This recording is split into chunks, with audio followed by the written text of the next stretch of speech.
Good morning, everyone. Good morning, sir.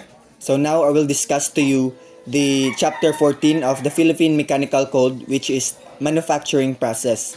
So here are the terms and their definitions. Number one, hubbing, a method of making molds for the plastics and die casting industries. So this is the process wherein it can be mold of a plastics which is used to give shape to a molten materials, and hantod sa mo bugnaw and mahard siya, so mo form siya into shape. Then infiltration, the process of filling the pores of a centered product with molten metal in order to decrease porosity or to improve physical properties. So kaning infiltration is i-fill niya tong mga small spaces like holes and any like leakages to like tapakan niya para ma-decrease iyang porosity and ma-improve iyang physical properties. And then interferometry, the science of measuring with light waves, measuring to the millionth part of an inch, approximately 25 millimeter, and small instrument is known as the optical flats. Interforming, a process in which metal is squeezed at a pressure of about 300 tons, 4,000 MPS or less into a die or mandrel to produce an internal configuration. Ironing, a number of a name given to an operation for sizing, thinning the walls of drawn cups. Metal spinning, the operation of shaping thin metal by pressing it against from while rotating. Piercing, the method of cold working by compression. And powder metallurgy, the art of producing commercial products from metallic powders by pressure. So it is one of a producing commercial that ma product siya for metallic powders nga gikan nga gi applyan og pressure. Then spinning, the operation of shaping thin metal by pressing it against a form while it is rotating. Swagging, a force in impact which causes the metal to flow in some predetermined shape according to the design of the dies. Toughening, a form of tempering used to enhance the toughness of a hardened steel where high hardness is not particularly needed in service. Ultrasonic impact grinding, a means of cutting shapes of all kinds by the rapid motion of abrasive particles. So this ultrasonic impact is used by applied by abrasive particles, and then makakat siya any shapes by a rapid motion. So let's go to the section 2.0, the classification of manufacturing process. So 2.1, processes used to change the shape of materials. It includes extraction from ore, casting, hot and cold working, powder metallurgy forming, and plastic molding. And then the processes used primarily to change the shape of a metals include the following, like casting, rolling, crushing, bending, sheet forming, explosive forming, powder metal forming, forging, drawing, piercing, shearing, roll forming, magnetic forming, plastic molding, extruding, squeezing, swagging, spinning, torch cutting, electroforming, hydraulic, and forming. So kani siya nga mga processes is it is a materials change into its primary form from some selected part. Next, 2.2, processes used for machining parts to a fixed dimension. So it divided into two, traditional machining and non-traditional machining. So in this first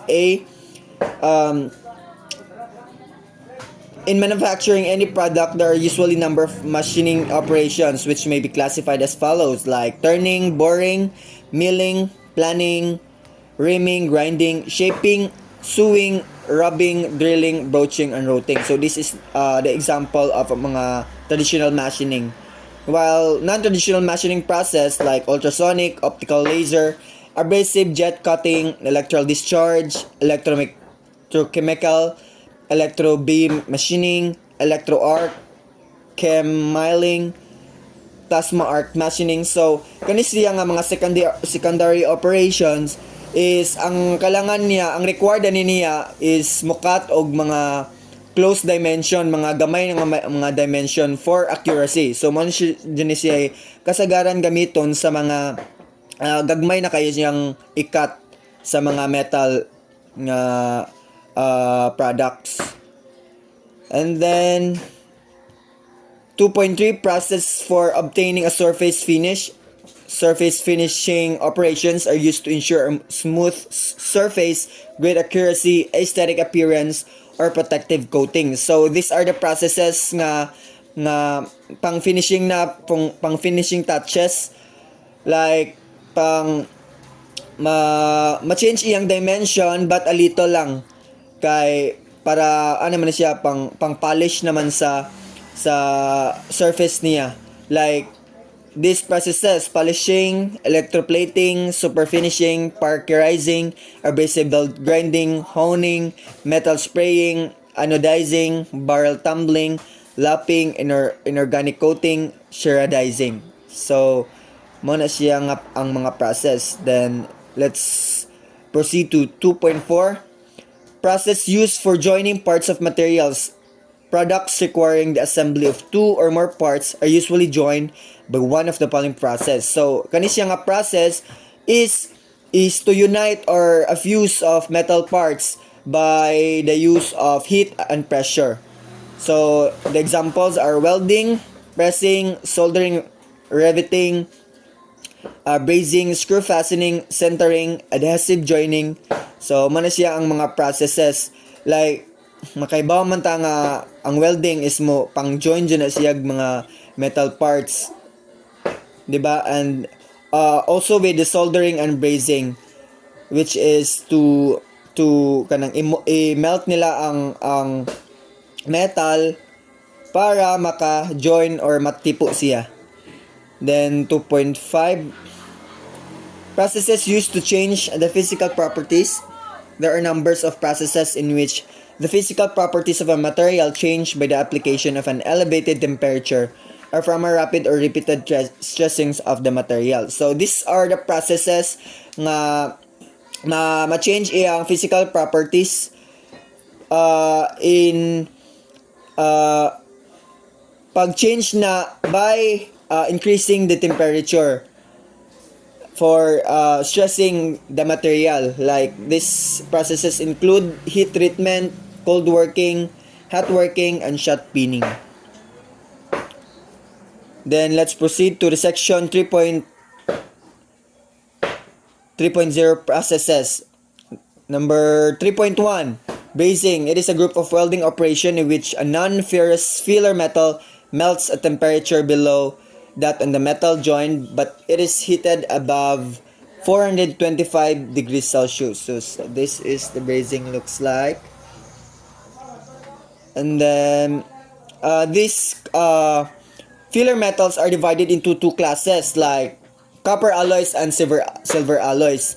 Then this copper alloy with zinc, tin, nickel, and phosphorus or silver is brazed at 705 degrees Celsius to 175 degrees Celsius. While the silver alloy with copper, zinc, tin, calcium, manganese, nickel, or phosphorus is brazed at 635 degrees Celsius to 843 degrees Celsius. 3.2, blow molding is used primarily to produce walled hollow containers from thermoplastic resin. 3.3, cold drawing, a hot rolled stack. It is distilled, cleaning, and prepared for drawing. So it is a common way of treating steel to immerse it in a hot sulfuric acid. Manas ang cold drawing. Then 3.4, electroforming is one of the special processes for forming metal. So kani siya, ang mga parts na ma-produce is gikan sa electrolytic deposition of a metal upon conductive removal mold or matrix. Then explosive forming, an excellent method of utilizing energy at a high rate since the gas pressure and the rate of detonation can be carefully controlled. 3.6, electroplating. Electroplating is done on all the common metals and even on many metal after their surfaces have been prepared. So kani siya ang piece niya ni is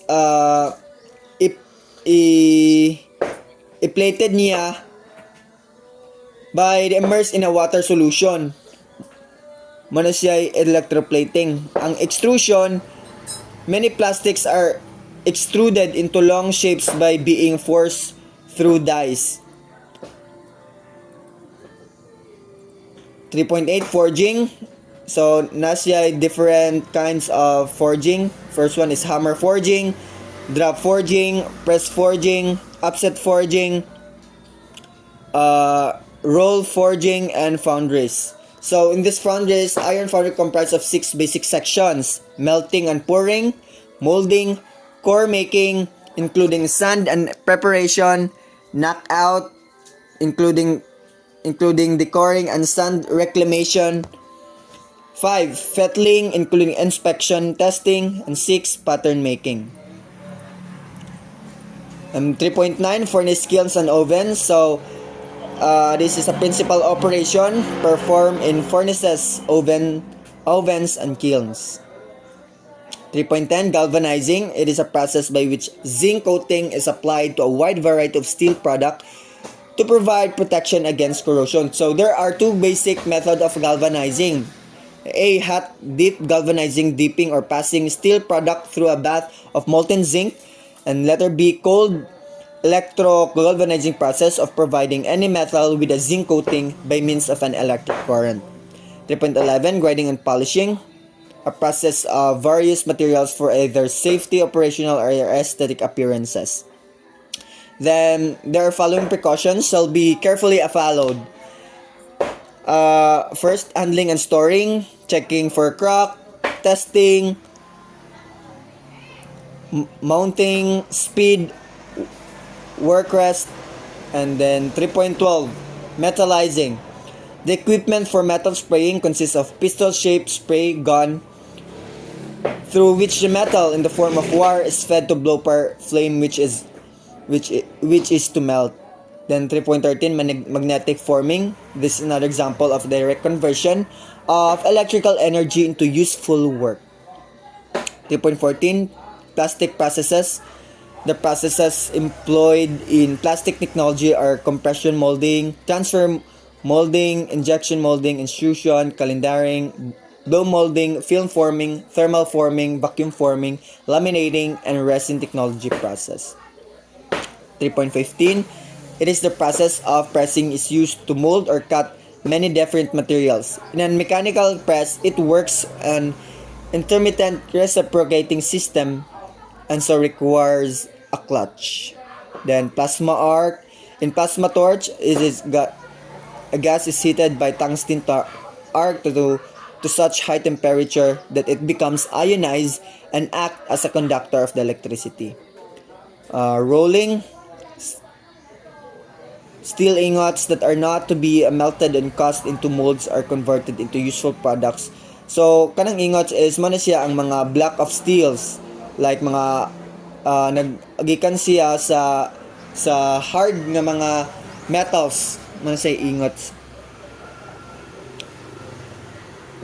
Then 3.18 riveting, mechanical means of permanently fastening parts together to rivet 2 parts.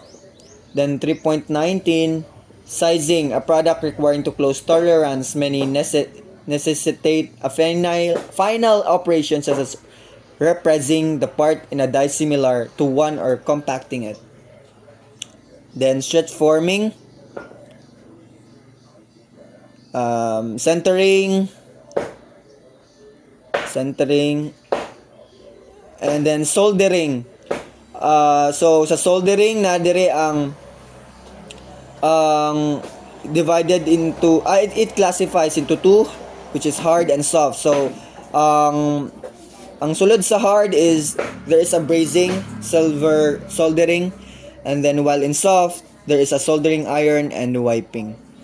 Then thermoforming consists of heating thermoplastic sheet. Then ultrasonic machining, mechanical process was designed to effectively machine hard brittle materials. Then wire drawing, Then welding and thermal cutting. So there are types of welding. One is gas welding, arc welding, atomic hydrogen welding, electrobeam welding, electrostack welding, flash welding, friction welding, laser welding and drilling, metal spraying, plasma arc welding, resistance welding, spark erosion machining, stud welding, and thermal welding. So, muna siya. Then let's proceed to 3.27, the welding process.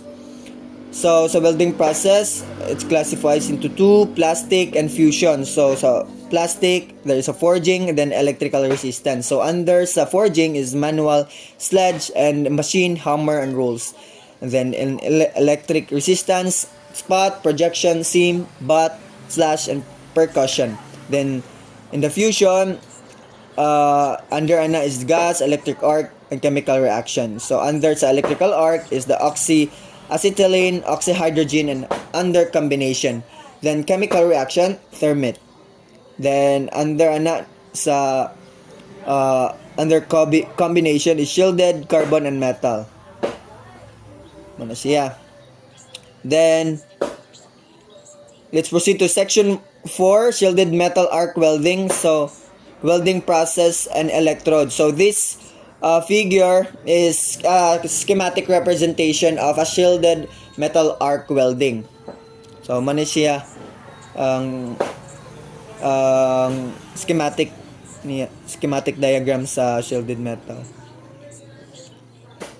Then, these materials jointly establish standardized coding of most electrodes using a prefix E followed by 4 or 5 number system. This is illustrated below. So, kaning last nga X is kanang welding technique variables such as current supply and application. So, ang kanisad siya nasa tunga nga X is a welding position number like 1, 2, and 3. Then, sa sunod kaning X nga kaning 2X nga sunod sa E is approximate tensile strength in kips.